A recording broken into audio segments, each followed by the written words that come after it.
அனைவருக்கும் வணக்கம். எக்கனாமிக்ஸில் ரெண்டு முக்கியமான பதங்கள் ஒரு ஈக்லிபிரியத்துக்கு தேவையாக நம்ம பார்ப்போம்.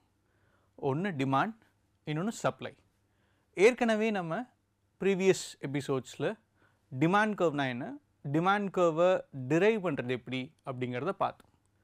இன்னையோட செஷனில் நம்ம சப்ளை கர்வ், சப்ளை கர்வோட கிராஃப், ஒரு சப்ளை கர்வை எப்படி டிரைவ் பண்ணுறது, அது ஈக்குவேஷன் ஃபார்மில் நம்ம எப்படி அதை கவனிக்கலாம், இல்லை எப்படி அதை பார்க்கலாம் அப்படிங்கிறத இன்னொரு செஷனில் நம்ம பார்ப்போம். Right. So derivation of the supply function அப்படிங்கிறது தான் இன்னையோட கான்செப்ட். ஃபைன். ஸோ முதல்ல சப்ளை ஃபங்க்ஷன் அப்படின்னா என்ன? சப்ளை அப்படிங்கிறது ஒரு குறிப்பிட்ட நிறுவனம் மார்க்கெட்டுக்கு எவ்வளவு பொருட்கள் அனுப்ப அவங்க விரும்புகிறாங்க, எதை சார்ந்து அவங்களோட முடிவுகள் எடுக்க போகிறாங்க, விலை இல்லை ப்ரைஸ். ஸோ ப்ரைஸ் அதிகமாச்சு அப்படின்னா அதிகமான பொருட்களை ஒரு நிறுவனம் மார்க்கெட்டுக்கு அனுப்புறதுக்கு விரும்பும். ப்ரைஸ் கம்மியாச்சு அப்படின்னா கம்மியான பொருட்களை அதே நிறுவனம் மார்க்கெட்டுக்கு அளிக்கிறதுக்கு விரும்புவாங்க. ஏன் அதிகமான விலை போகும்போது அதிகமான பொருட்களை அனுப்புறதுக்கு விரும்புகிறாங்க? ஏன்னா அதிகமான ரெவென்யூ கிடைக்கும், அதிகமான லாபமும் கிடைக்கும். இதே விலை கம்மியாகும்போது கம்மியான ரெவென்யூ கிடைக்கும், கம்மியான லாபமும் இருக்கலாம், இல்லை சில நேரம் நட்டங்களும் ஏற்படலாம். அதன் காரணமாக விலை குறையும் போது அதிகமான அளிப்பை நிறுவனங்கள் செய்யறதில்லை. ரைட். அப்போது குவான்டிட்டி சப்ளைட் அப்படிங்கிறது ப்ரைஸ் அப்படிங்கிற ஒரு ஃபேக்டர் காரணமாக தீர்மானிக்கப்படுது. இதை ஒரு ஈக்குவேஷன் ஃபார்மில் எழுதணும் அப்படின்னா குவான்டிட்டி சப்ளைட் அப்படிங்கிறது ஃபங்க்ஷன் ஆஃப் ப்ரைஸ் அப்படிங்கிறத நம்ம எழுதலாம். ஃபைன். ஸோ இதை கிராஃபிக்கலாக நம்ம பார்க்கணும் அப்படின்னா எக்ஸ் ஆக்சிஸ், ஒய் ஆக்சிஸ் அப்படிங்கிற இரண்டு அச்சுக்களை எடுக்கிறோம். எக்ஸ் ஆக்சிஸில் விலையவும் ஒய் ஆக்சிஸில் குவான்டிட்டி சப்ளைட் அப்படிங்கிறதையும் மார்க் பண்ணுறோம். குவான்டிட்டி சப்ளைட் ஒய் ஆக்சிஸில் மூணு குறிப்பிட்ட ஜோன்ஸாக நம்ம பிரிக்கிறோம். Lower zone, medium zone, higher zone. Lower zone அப்படிங்கிறது லோவர் குவான்டிட்டி சப்ளைடையும், ஹையர் ஜோன் அப்படிங்கிறது ஹையர் குவான்டிட்டி சப்ளைட் அப்படிங்கிறதையும் ஒய் ஆக்சிஸில் நம்ம எடுக்கிறோம். ஒய் ஆக்சிஸில் lower zone, medium zone, higher zone இருந்த மாதிரி எக்ஸ் ஆக்சிஸ்லேயும் நம்ம lower zone, medium zone, higher zone அப்படிங்கிறத கொண்டு வரோம். ஸோ லோவர் ஜோன் அப்படிங்கிறது லோவர் ப்ரைஸையும், மீடியம் ஜோன் அப்படிங்கிறது மீடியம் ப்ரைஸையும், ஹையர் ஜோன் அப்படிங்கிறது ஹையர் ப்ரைஸையும் இண்டிகேட் பண்ணும். ஏற்கனவே இப்போது நம்ம டிஸ்கஸ் பண்ண மாதிரி லோவர் ப்ரைஸ் அப்படின்னு இருக்கும்போது குவான்டிட்டி சப்ளைட் அப்படிங்கிறது லோவராக தான் இருக்கும். ஏன்னா பெரிய அளவுக்கு விலை இல்லாத பட்சத்தில் நிறுவனங்கள் அதிக பொருட்களை சந்தைக்கு அளிக்கிறது அப்படிங்கிறது விரும்ப மாட்டாங்க. இதே விலை கூட கூட நேச்சுரலாக ஹையர் குவான்டிட்டி சப்ளைட் அப்படிங்கிறது மார்க்கெட்டுக்கு அனுப்ப நிறுவனங்கள் முடிவு செய்யும். இதை இண்டிகேட் பண்ணுற மாதிரி நம்ம ஒரு கர்வை வரையஞ்சால் அந்த கர்வ் தான் சப்ளை கர்வ். அதாவது லோவர் ப்ரைஸாக இருக்கும்போது லோவர் குவான்டிட்டி சப்ளைடாக நிறுவனங்கள் சந்தைக்கு அனுப்பும். அதே ஹையர் ப்ரைஸாக இருக்கும்போது மகிழ்வோட ஹையர் குவான்டிட்டிஸை மார்க்கெட்டுக்கு நிறுவனங்கள் அனுப்ப தயாராகும். ரைட். ஸோ இந்த குறிப்பிட்ட ரெண்டு ஃபினாமினை கனெக்ட் பண்ணுறக்கூடிய இந்த லைன் தான் சப்ளை கர்வ் அப்படின்னு நம்ம இண்டிகேட் பண்ணுவோம். ரைட். இந்த சப்ளை கர்வில் இரண்டு பதங்கள் வச்சு இந்த குறிப்பிட்ட கர்வை நம்ம டிரைவும் பண்ணலாம், அதை நம்ம எப்படி இருக்கும் அப்படிங்கிறத கற்பனையும் பண்ணி பார்க்கலாம். அந்த இரண்டு பதங்களில் முதல் பதம் அப்படிங்கிறது இன்டர்செப்ட் அப்படின்னு சொல்லுவாங்க. அந்த இன்டர்செப்ட் அப்படிங்கிறதுக்கு நம்ம இந்த குறிப்பிட்ட புள்ளியை எடுத்துக்கலாம். இந்த குறிப்பிட்ட ரெட் டாட் அப்படிங்கிறது எதை குறிக்குது? விலை ஜீரோவாக இருந்தால், இந்த குறிப்பிட்ட ஒய் ஆக்சிஸில் இருக்கிற விலை அப்படிங்கிறது ஜீரோ. ரைட். ஸோ இந்த விலை ஜீரோவாக இருந்துச்சுன்னா எவ்வளவு தூரம் குவான்டிட்டி சப்ளைட் அப்படிங்கிறது மார்க்கெட்டுக்கு இருக்கும் அப்படின்னு இண்டிகேட் பண்ணுறது தான் இந்த குறிப்பிட்ட புள்ளி. இந்த புள்ளியை நம்ம இன்டர்செப்ட் அப்படின்னு அழைக்கலாம். அதாவது value of y when x is equal to 0. விலை சைஃபராக இருக்குது அப்படின்னா, அதாவது எந்த நபரும் விலை கொடுத்து ஒரு பொருளை வாங்க போகிறது இல்லை அப்படின்னா நிறுவனங்கள் சந்தைக்கு அனுப்பக்கூடிய பொருட்கள் அப்படிங்கிறது மிக மிக மிக குறைவாகவோ இல்லை சைஃபருக்கு நிகராகவோ இருக்கலாம். ரைட். அதுதான் இன்டர்செப்ட் அப்படிங்கிறது கேப்சர் பண்ணுது. சரி, இன்னொரு பதம் என்ன? ஒருவேளை விலை லோல இருந்து மீடியம்க்கு நகருது அப்படின்னு வச்சுப்போம். ஒரு ஸ்மால் இன்க்ரிமெண்ட் விலையில் ஏற்படுது, ஒரு ரூபாய் விலை உயர்வு ஏற்படுது அப்படின்னா அந்த ரூபாய் விலை உயர்வு அப்படிங்கிறது குவான்டிட்டி சப்ளையில் எவ்வளவு தாக்கத்தை ஏற்படுத்தும் அப்படிங்கிறத நம்ம பார்ப்போம். இந்த ரூபாய் இன்க்ரிமெண்ட் விலையில் ஏற்படுறது காரணமாக குவான்டிட்டி சப்ளைட் அப்படிங்கிறது லோலிருந்து மீடியம்க்கு நகருது. So low to medium quantity supplied எவ்வளவு நகர்ந்திருக்கு அப்படிங்கிறத மெஷர் பண்ணணும் அப்படின்னா 2 லைன்ஸை நம்ம எக்ஸ் ஆக்சிஸ்லேருந்து டெவலப் பண்ணி கொண்டு வரோம். ஒரு லைன் அப்படிங்கிறது லோவர் ஜோனான லோவர் ப்ரைஸ்லேருந்து மேலே இந்த குறிப்பிட்ட சப்ளை கர்வோட கனெக்ட் பண்ணுறோம். இன்னொரு லைன் மீடியம் ஜோன் ஆன மீடியம் ப்ரைஸ் இருக்கிற இடத்துலேருந்து சப்ளை கர்வை நோக்கி கொண்டு போகிறோம். ரைட், இதை ஒய் ஆக்சிஸ்க்கு கனெக்ட் பண்ணும்போது தான் எக்ஸ் ஆக்சிஸில் எவ்வளோ மாற்றம் ஏற்படுது, ஒய் ஆக்சிஸில் எவ்வளோ மாற்றம் ஏற்படுதுன்றதை மெஷர் பண்ண முடியும். அதை மெஷர் பண்ணுறதுக்காக இந்த ஸ்பெசிஃபிக் ட்ரையாங்கிளை நம்ம யூஸ் பண்ணுறோம். ஸோ இந்த ட்ரையாங்கிள் என்ன குறிக்குது? எக்ஸில் எவ்வளவு மாற்றம் ஏற்பட்டுச்சு, அதற்கு நிகராக ஒயில் எவ்வளவு மாற்றம் ஏற்பட்டுச்சு அப்படிங்கிறத குறிக்குது. எக்ஸில் ஏற்பட்ட மாற்றம் நம்மளோட அசம்ஷன் படி என்ன? ரூபாய். அப்போது எக்ஸில் ஏற்பட்ட மாற்றம் அப்படிங்கிறது 1. இதன் காரணமாக ஒயில், அதாவது குவான்டிட்டி சப்ளைட் விலை ரூபாய் கூடினது காரணமாக எவ்வளவு தூரம் அளிப்பு அப்படிங்கிறது கூடுது. அளிப்பு அப்படிங்கிறது 5 யூனிட்ஸ் அப்படிங்கிற அளவுக்கு கூடியிருக்கு. அதாவது லோவர் ப்ரைஸாக இருக்கிறதுக்கும் மீடியம் ப்ரைஸாக இருக்கிறதுக்கும் அதற்கான மாற்றம், அதாவது விலை உயர்வின் காரணமாக ஏற்பட்ட மாற்றம் அப்படிங்கிறது 5 பொருட்கள் சந்தைக்கு கூடுதலாக வரவிருக்கிறது அப்படின்றது தான் இந்த குறிப்பிட்ட 5 அப்படிங்கிற எண் குறிக்குது. இதை ஒரு டேர்மை நம்ம இண்டிகேட் பண்ணும்போது ஸ்லோப் அப்படிங்கிற பதத்தில் நம்ம சொல்லுவோம். இந்த ஸ்லோப் அப்படிங்கிறது எதை குறிக்குது அப்படின்னா change in Y due to change in X. ஒய்யில் ஏற்பட்ட மாற்றம் எதன் காரணமாக? எக்ஸில் ஏற்பட்ட மாற்றம் காரணமாக. ஒய்யில் ஏற்பட்ட மாற்றத்தை நம்ம டிஒய் அப்படிங்கிறதாகவும் எக்ஸில் ஏற்பட்ட மாற்றத்தை நம்ம டிஎக்ஸ் அப்படிங்கிறதாகவும் குறிக்கிறோம். ஒய்யில் எவ்வளவு மாற்றம் ஏற்பட்டுருச்சு? 5. ரைட், அப்போ டிஒய்க்கு பதிலாக நம்ம 5 அப்படிங்கிற எண்ணை வச்சுக்கலாம். எக்ஸில் எவ்வளோ மாற்றம் ஏற்பட்டுருச்சு? 1. அப்போ டிஎக்ஸ் அப்படிங்கிறதுக்கு பதிலாக 1 அப்படிங்கிறத நம்ம வச்சுக்கலாம். அப்போ 5 கீழ் 1 அப்படின்னா விடை 5. அப்போ ஸ்லோப் 5 அப்படிங்கிறது எதை குறிக்குது? ரூபாய் விலை உயர்வு ஏற்பட்டால் அளிப்பு அப்படிங்கிறது 5 யூனிட்ஸாக இருக்கும். ஒருவேளை இந்த லைன் ஒரு மந்தமான ஸ்லாண்டிங் லைனாக இருந்துச்சு அப்படின்னா, ஒரு விதமான ஸ்லீப்பிங் லைனுக்கு க்ளோஸாக இந்த லைன் வருது அப்படின்னா விலை உயர்வு உயர பெரிய அளவுக்கு ஒயில் மாற்றம் ஏற்படவில்லை, அதாவது அளிப்பில் மாற்றம் ஏற்படவில்லை அப்படிங்கிறத அது குறிக்கும். அதே நேரத்தில் 5க்கு மேலே 10, 15ன்னு இருந்துச்சுன்னா இந்த லைனோட டைரக்ஷன் அப்படிங்கிறது இன்னமும் ஸ்டீப்பாக இருக்கும். அதாவது மேற்கொண்டு செங்குத்தாக இந்த குறிப்பிட்ட லைன் அப்படிங்கிறது மாற்றம் பெறும். அப்போ ஸ்லோப் அதிகமாக செங்குத்தாகவும் ஸ்லோப் குறைய குறைய கிட்டத்தட்ட ஃப்ளாட்டர் லைனாகவும் இந்த குறிப்பிட்ட சப்ளை கர்வ் அப்படிங்கிறது மாறலாம். அப்போது இன்டர்செப்ட் அப்படிங்கிறது ஒரு ஆரம்ப புள்ளியாகவும் ஸ்லோப்பை கொண்டு இது செங்குத்தாக இருக்குமா, இல்லை 45 டிகிரியில் இருக்குமா, இல்லை ஃப்ளாட் லைனாக இருக்குமா அப்படிங்கிறது ஸ்லோப்பை கொண்டு நம்ம இந்த குறிப்பிட்ட லைனை வரையலாம். ரைட், அப்போது இன்டர்செப்டும் ஸ்லோப்பும் தெரிஞ்சால் போதும், நம்மளால் ஒரு சப்ளை கர்வை ஈஸியாக வரைய முடியும். ஃபைன், ஒவ்வொரு வாட்டியும் இந்த கிராஃபிக்கலாக நம்ம இந்த சப்ளை கர்வை வரைகிறது அப்படிங்கிறது சிரமம்.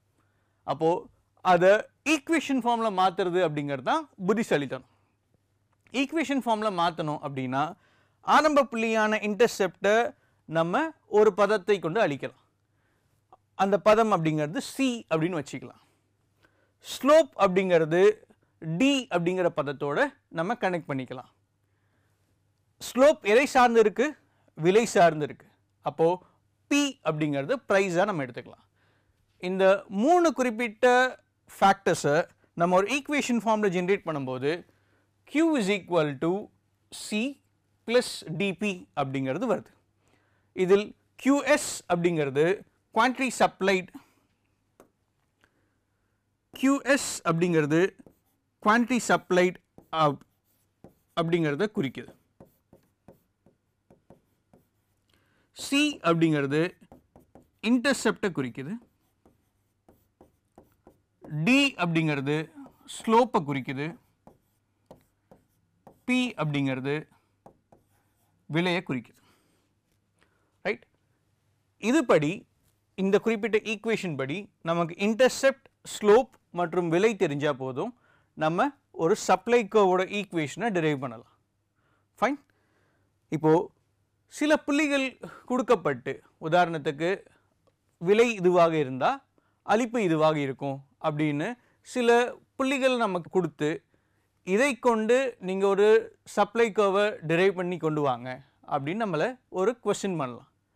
அப்போது அந்த மாதிரி சினாரியோஸை எப்படி ஹேண்டில் பண்ணணும் அப்படிங்கிறது தான் ஃபர்தர் ஸ்லைட்ஸில் நம்ம பார்க்க போகிறோம். ஸோ முதல் ப்ராப்ளமாக 3 புள்ளிகள் கொடுக்கப்பட்டு அந்த புள்ளிகள் வழியாக ஒரு சப்ளை கர்வை டிரைவ் பண்ணுங்க அப்படிங்கிறது தான் இதுக்கு இங்கே கேள்வியாக கேட்கப்படுது. 3 புள்ளிகள் என்ன? விலை ரூபாய் 1 இருந்துச்சுன்னா மார்க்கெட்டுக்கான அளிப்பு அப்படிங்கிறது 2 யூனிட்ஸாக இருக்குது. விலை 5 இருந்துச்சுன்னா மார்க்கெட்டுக்கான அளிப்பு அப்படிங்கிறது 10 யூனிட்ஸாக இருக்குது. விலை 8 இருந்துச்சுன்னா மார்க்கெட்டுக்கான அளிப்பு அப்படிங்கிறது 16 இருக்குது. ரைட், இந்த 3 குறிப்பிட்ட புள்ளிகளையும் நம்ம கிராஃபிக்கலாக எக்ஸ் மற்றும் ஒய் ஆக்சிஸில், எக்ஸ் ஆக்சிஸில் விலையவும் ஒய் ஆக்சிஸில் குவான்டிட்டி சப்ளைடும் ஃபிக்ஸ் பண்ணி இதை பிளாட் பண்ணலாம். முதல் புள்ளி என்ன? 1, 2. இரண்டாம் புள்ளி என்ன? 5, 10. மூன்றாம் புள்ளி என்ன? 8, 16. ரைட், ஸோ நம்ம எதிர்பார்க்குற மாதிரி சப்ளை கர்வ் அப்படிங்கிறது மேல் எலும்பும் ஒரு பாசிட்டிவ் ஸ்லோப் லைனாக இங்கே இருக்குது. இந்த லைனை நம்ம ஒரு ஈக்குவேஷனாக கன்வெர்ட் பண்ணணும் அப்படின்னா நமக்கு தேவையான புள்ளிகள் என்ன? சி, டி மற்றும் பி. இந்த குறிப்பிட்ட 3 விஷயங்களையும் நம்மளுக்கு தெரிஞ்சிச்சுன்னா ஒவ்வொரு குறிப்பிட்ட விலையிலையும் எவ்வளவு அளிப்பு சந்தைக்கு ஏற்படும் அப்படிங்கிறத நம்மளால் யூகிக்க முடியும், சரியாக கணக்கிட்டு சொல்ல முடியும். ரைட், அப்போது இந்த குறிப்பிட்ட புள்ளிகளை எப்படி நம்ம ஈக்குவேஷனாக கன்வெர்ட் பண்ணுறது? முதல் ஸ்டெப் அப்படிங்கிறது நம்ம ஏற்கனவே கண்டுபிடிச்ச இந்த சப்ளை கர்வோட ஈக்குவேஷனை நம்ம எழுதுறது. QS அதாவது குவான்டிட்டி சப்ளைட் அப்படிங்கிறது C ப்ளஸ் டிபி, அதாவது intercept plus slope multiplied by price அப்படின்னு குறிப்பிட்றோம். முதல் கேஸில் குவான்டிட்டி சப்ளைட் அப்படிங்கிறது 2 இருக்குது. அப்போ குவான்டிட்டி சப்ளைட் அப்படிங்கிறதுக்கு பதிலாக 2 நம்ம சப்ஸ்டியூட் பண்ணுறோம். ப்ரைஸ் அப்படிங்கிறதுக்கு பதிலாக இங்கே 1 சப்ஸ்டியூட் பண்ணுறோம். இதை கொண்டு மொதல் ஈக்குவேஷனான 2 is equal to குவான்டிட்டி சப்ளைடுக்கு பதிலாக 2, சியும் டியும் நமக்கு தெரியாது, பி அப்படிங்கிறது 1 அப்படிங்கிறது காரணமாக 1D அப்படின்றது இங்கே வந்திருக்கு. அப்போ 2 is equal to C plus D அப்படிங்கிறது நமக்கு கிடைச்சிருக்கிற மொதல் ஈக்குவேஷன். இரண்டாவது ஈக்குவேஷன், இரண்டாம் புள்ளியான 5, 10 இல்லை மூன்றாம் புள்ளியான 8, 16 கொண்டு நம்ம எடுக்கலாம். இதில் எது உங்களுக்கு விருப்பமாக இருக்கோ, சுலபமாக இருக்குன்னு உங்களுக்கு தோணுதோ அந்த குறிப்பிட்ட புள்ளியை எடுத்துக்கலாம். நான் இரண்டாம் புள்ளியை எடுத்துக்கிறேன். இரண்டாம் புள்ளியில் குவான்டிட்டி சப்ளைட் அப்படிங்கிறது 10, விலை அப்படிங்கிறது 5. அப்போது 10 is equal to C plus D, ப்ரைஸுக்கு பதிலாக 5 அப்படிங்கிறத நம்ம ப்ளக்இன் பண்ணலாம். அப்போ 10 is equal to C plus 5D அப்படிங்கிற ஈக்குவேஷன் நமக்கு கிடைக்கிது. ஃபைன். இந்த 2 ஈக்குவேஷனில் சால்விங் ஆஃப் லீனியர் ஈக்குவேஷன்ஸ் நம்ம ஒர்க் பண்ணணும் அப்படின்னா ஏதாவது ஒரு ஈக்குவேஷனில் நம்ம நெகட்டிவ் சிம்பிள்ஸில் மல்டிப்ளை பண்ணுறோம்.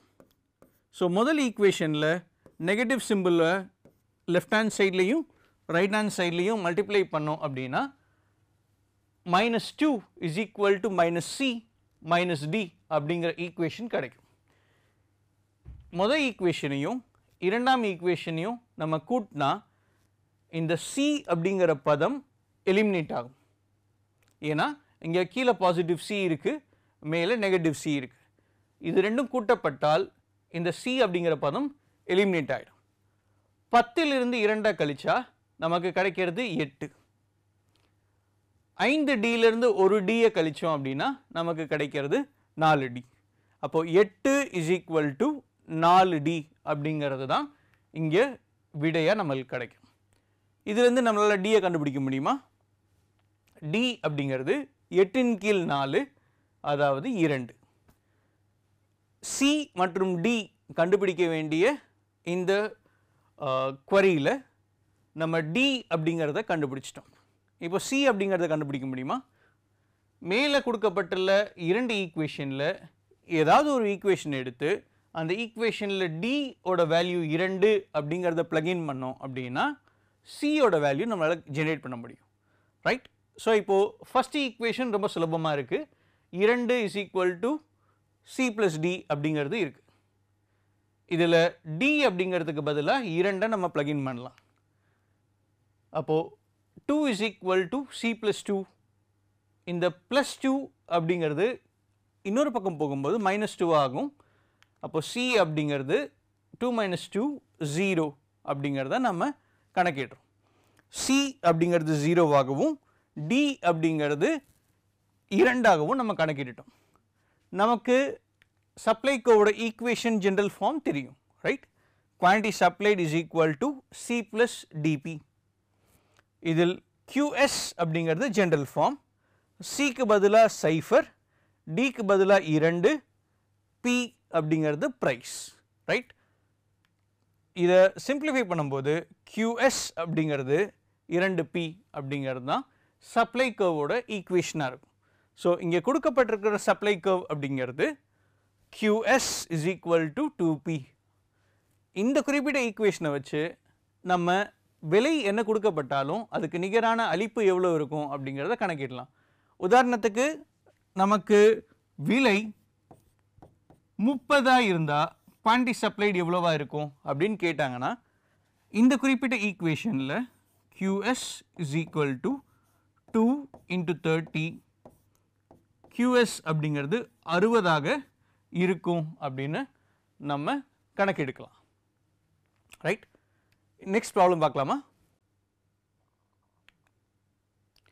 ஓகே, இப்போ இங்கே கொடுக்கப்பட்டிருக்க புள்ளி அப்படிங்கிறது விலை 3ஆக இருந்தால் அளிப்பு 9ஆக இருக்கும், விலை 5ஆக இருந்தால் அளிப்பு 13ஆக இருக்கும், விலை 8ஆக இருந்தால் அளிப்பு 19ஆக இருக்கும்.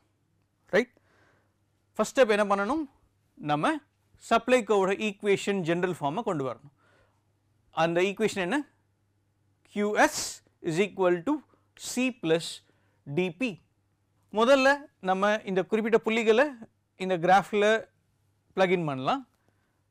3, 9, 5, 13, 8, 19.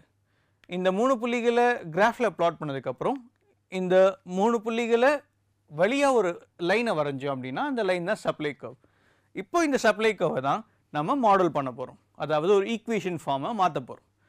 ரைட்? எடுத்த உடனே நம்ம ஜெனரல் ஃபார்மை கோட் பண்ணுறோம். Quantity supplied = C + dP. ஏதாவது ஒரு புள்ளியை நம்ம எடுத்து இந்த ஈக்குவேஷனில் ப்ளக்இன் பண்ணுறோம். குவான்டிட்டி சப்ளைட் அப்படிங்கிறது 9. அப்போது 9 = C + D, ப்ரைஸ் அப்படிங்கிறது 3. அப்போ 3D. 9 = C + 3D அப்படிங்கிறது முதல் ஈக்குவேஷன். ரெண்டாம் ஈக்குவேஷன் இரண்டாம் புள்ளியை கொண்டு நம்ம எழுதலாம். 13 அப்படிங்கிறது quantity supplied = C + price 5D அப்படிங்கிறது வரும். அப்போ 13 = C + 5D அப்படிங்கிறது தான் இரண்டாம் ஈக்குவேஷனாக இருக்கும். 2 ஈக்குவேஷன் நம்மளுக்கு கிடச்சிருச்சு. இதுவே போதுமானது நம்ம விடையை கண்டுபிடிக்க. விடைக்கு எப்படி நகரலாம்? இந்த 2 ஈக்குவேஷனை ஆட் பண்ணலாம். ஆட் பண்ணுறதுக்கு முன்னாடி ஏதாவது ஒரு ஈக்குவேஷனில் லெஃப்ட் ஹேண்ட் சைட்லேயும் ரைட் ஹேண்ட் சைட்லேயும் -1 நம்ம மல்டிப்ளை பண்ணணும். ரைட்? அப்போது இங்கே -1 -1 -1 அப்படிங்கிறத பெருக்கல் பண்ணுறோம். இரண்டு பக்கமும் பண்ணணும், அப்போனா தான் அது வேலிடாக இருக்கும். ரைட், நெகட்டிவ் சிம்பிளோட மல்டிப்ளை பண்ணிவிட்டு இன்னொரு ஈக்குவேஷனோட அதை நம்ம ஆட் பண்ணுறோம். ரைட், இந்த குறிப்பிட்ட சி மேலிருக்கும் நெகட்டிவ் சியோட கேன்சல் அவுட் ஆகி சைஃபர் அப்படிங்கிறதா மாறிடும். மிச்சம் இருக்கிற 5D மைனஸ் 3D அப்படின்னு பண்ணும்போது 2D அப்படிங்கிறது இங்கே விடையாக வரும். இங்கே 13 மைனஸ் 9 அதற்கான விடை அப்படிங்கிறது 4 இருக்கும். ரைட், அப்போ மிச்சம் என்னவா வரும்? இங்கே 4 is equal to 2D, 4 is equal to 2D. So 4 is equal to 2D. D அப்படிங்கிறது நமக்கு வேணும்னா 4 கீழ் 2, 2 அப்படிங்கிறது Dயாக இருக்கும். ரைட், நம்ம D அப்படிங்கிறத கண்டுபிடிச்சாச்சு. C எப்படி கண்டுபிடிக்கணும்? இந்த குறிப்பிட்ட D2 அப்படிங்கிற மதிப்பை நம்ம முதல் ஈக்குவேஷன்லேயோ இல்லை இரண்டாம் ஈக்குவேஷன்லேயோ சப்ஸ்டிட்யூட் பண்ணணும் அப்படின்னா நமக்கான விடை கிடைக்கும். நான் முதல் ஈக்குவேஷன் எடுத்துக்கிறேன். 9 is equal to C plus 3D. இங்கே D இருக்கிற இடத்துல நம்ம 2 பெருக்கணும் அப்படின்னா 3 பெருக்கல் 2 6 அப்படிங்கிறதா விடையாக வரும். அப்போது 9 இங்கே இருக்கிற 6 கழிச்சோம் அப்படின்னா 9 கழித்தல் 6 அதுதான் C. 9 கழித்தல் 6 அப்படிங்கிறது 3. அப்போது C அப்படிங்கிறது 3, D அப்படிங்கிறது 2, C அப்படிங்கிறது 3. இந்த இரண்டு விடையும் நம்ம கண்டுபிடிச்சாச்சு. நெக்ஸ்ட் ஒரு ஜென்ரல் ஃபார்ம் நம்ம பிளக்இன் பண்ணணும் அப்படின்னா ஜென்ரல் ஃபார்மோட ஈக்குவேஷன் நம்ம கொண்டு வரணும். ஜென்ரல் ஃபார்மோட ஈக்குவேஷன் என்ன? QS is equal to C plus DP. C ஓட விடை என்ன? நமக்கு தெரியும் 3. D ஓட விடை என்ன? 2. அப்போ QS is equal to 3 plus 2P. இதுதான் நம்ம சப்ளை ஃபங்க்ஷனோட டெரிவேஷனாக இருக்கும். இந்த குறிப்பிட்ட சப்ளை கர்வை நம்ம ஒரு ஈக்குவேஷன் ஃபார்மேட்டில் கொண்டு வந்தது தான் இந்த குறிப்பிட்ட சப்ளை கர்வ் ஈக்குவேஷன் இல்லை சப்ளை ஃபங்க்ஷன் அப்படின்னு சொல்லலாம். ஃபைன், மேலும் ஒரு ப்ராப்ளத்தை பார்க்கலாமா? ரைட், விலை 10ஆக இருந்தால் அளிப்பு அப்படிங்கிறது 52ஆகவும், விலை 15ஆக இருந்தால் அளிப்பு அப்படிங்கிறது 77ஆகவும், விலை 20ஆக இருந்தால் அளிப்பு அப்படிங்கிறது 102ஆகவும் கொடுக்கப்பட்டிருக்கு. ரைட், வழக்கம் போல் கிராஃபில் இந்த குறிப்பிட்ட 3 புள்ளிகள் 10,52, 15,77, 20,102 இதை பிளக்இன் பண்ணனா இந்த 3 புள்ளிகளை தொடராப்பில் ஒரு லைனை வரைஞ்சோம் அப்படின்னா அந்த லைன் தான் சப்ளை கர்வ். இப்போ இந்த சப்ளை கர்வை நம்ம ஈக்குவேஷன் ஃபார்மில் கொண்டு வரோம். ரைட், இந்த ஈக்குவேஷன் ஃபார்மில் கொண்டு வரணும்னா முதல் ஸ்டெப் என்ன? அதோட ஜென்ரல் ஃபார்மை நம்ம இங்கே ஸ்டேட் பண்ணுறது. So quantity supplied is equal to C plus DP. Second step என்ன? இங்கே இருக்கிற புள்ளிகளில் ஏதாவது ஒரு புள்ளியை கொண்டு இந்த ஈக்குவேஷனில் சப்ஸ்டிட்யூட் பண்ணி முதல் ஈக்குவேஷனை எடுக்கிறது அப்படிங்கிறது தான் முதல் ஸ்டெப். ரைட், அப்போது குவான்டிட்டி சப்ளைட் அப்படிங்கிறதுக்கு பதிலாக 52ம் P அப்படிங்கிறதுக்கு பதிலாக 10ஐயும் இந்த ஈக்குவேஷனில் நம்ம சப்ஸ்டிட்யூட் பண்ணோன்னா 52 is equal to C plus 10D அப்படிங்கிறது முதல் ஈக்குவேஷனாக கிடைக்கும். ரைட், இரண்டாம் ஈக்குவேஷன் எடுக்கலாமா? இரண்டாம் ஈக்குவேஷன் இரண்டாம் புள்ளியை கொண்டு நம்ம எடுக்கலாம். 77 அப்படிங்கிறது குவான்டிட்டி சப்ளைடுக்கு பதிலாக நம்ம பிளக்இன் பண்ணலாம். C மற்றும் D அப்படியே தான் இருக்கும், ஏன்னா நமக்கு தெரியாது. ப்ரைஸ் அப்படிங்கிறதுக்கு பதிலாக 15 நம்ம பிளக்இன் பண்ணலாம். அப்போது 77 is equal to C plus 15D அப்படிங்கிறது தான் இரண்டாம் ஈக்குவேஷனாக இருக்கும். அடுத்த ஸ்டெப் என்ன? ஏதாவது ஒரு ஈக்குவேஷனில் நம்ம மைனஸ் சிம்பிளை லெஃப்ட் ஹேண்ட் சைட்லேயும் ரைட் ஹேண்ட் சைட்லேயும் மல்டிப்ளை பண்ணணும். ஓகே, மேலே இருக்கிற முதல் ஈக்குவேஷனில் நம்ம இடது பக்கமும் வலது பக்கமும் மைனஸை கொண்டு பெருக்கிறோம். சில பேர் கேள்வி இருக்கலாம், ஏன் மைனஸை கொண்டு பெருக்கணும் அப்படின்னா, C மற்றும் D இதை நெகட்டிவ் சிம்பிளை கொண்டு பெருக்காமல் ஆட் பண்ணோம் அப்படின்னா C மற்றும் C அப்படின்னு 2 Cயும் இங்கே 10D மற்றும் 15D 25Dயாக வரும். இரண்டு குறிப்பிட்ட வேரியபிள், ஆனால் இங்கே விடை அப்படிங்கிறது ஒன்றா இருக்குது அப்படின்ற பட்சத்தில் நமக்கு விடை கிடைக்கிறது கஷ்டமாக இருக்கும்.